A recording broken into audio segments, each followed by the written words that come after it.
আসসালামু আলাইকুম ওয়া রাহমাতুল্লাহি ওয়া বারাকাতুহু। সম্মানিত দর্শক শ্রোতা, যে স্থান থেকে দেখছেন সকলকে জানাচ্ছি ইকরাম রাজা অফিসিয়াল ইউটিউব চ্যানেল এবং ফেসবুক পেজের পক্ষ থেকে অসংখ্য ধন্যবাদ। তো আসলে আজকে ছোট্ট একটি জিনিস নিয়ে আপনাদের সামনে আবারও চলে আসলাম, সেটি হচ্ছে বর্তমান সুন্নিয়তের অবস্থা। আসলে বর্তমানে এমন কিছু বক্তাদের দিকে যদি আমরা তাকাই, তাহলে আমরা দেখতে পাই যে বিভিন্ন আলেমরা তারা আহলে সুন্নাত ওয়াল জামাতের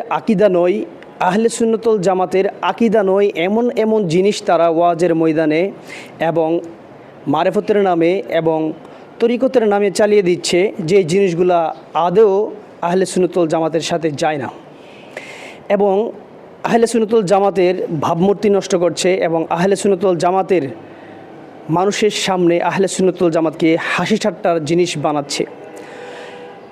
বর্তমান সময়ে দেখা যায় যে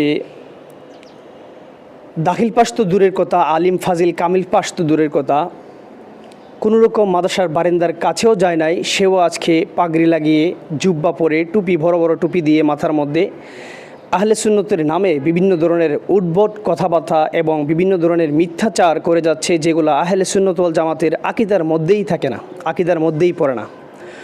অতএব যারা আহলে সুন্নত ওয়াল অনুসারী আছেন এবং যারা আহলে সুন্নত ওয়াল জামাতকে লিড দিচ্ছেন, বিশেষ করে আমাদের চট্টগ্রাম জামিয়া আহমদিয়া সুন্নিয়া আলিয়া থেকে শুরু করে বাংলাদেশের যত বড় বড় আলেম ওলামা আছেন, আপনাদের প্রতি আমাদের তরুণ আলেমদের একটি আবেদন থাকবে, সেটি হচ্ছে কোনো আলেম যেন কামিল ফাঁস করার আগে যেন ওয়াজের মাঠে না নামতে পারে, সেই দিকে আপনারা একটু খেয়াল রাখবেন, দৃষ্টি দিবেন। পাশাপাশি আপনারা সকলে এই জিনিসটাও খেয়াল রাখবেন যাতে কোনো বক্তা অন্ততপক্ষে কামিল পাশ করার আগে যেন বক্তব্য দিতে না পারে এবং সে যেন ওয়াজের মাঠে উঠতে না পারে, সেই ব্যবস্থা গ্রহণ করবেন। তো ইনশাল্লাহ অন্য কোনো সময় অন্য কোনো বিষয় নিয়ে আবার আপনাদের সামনে হাজির হব।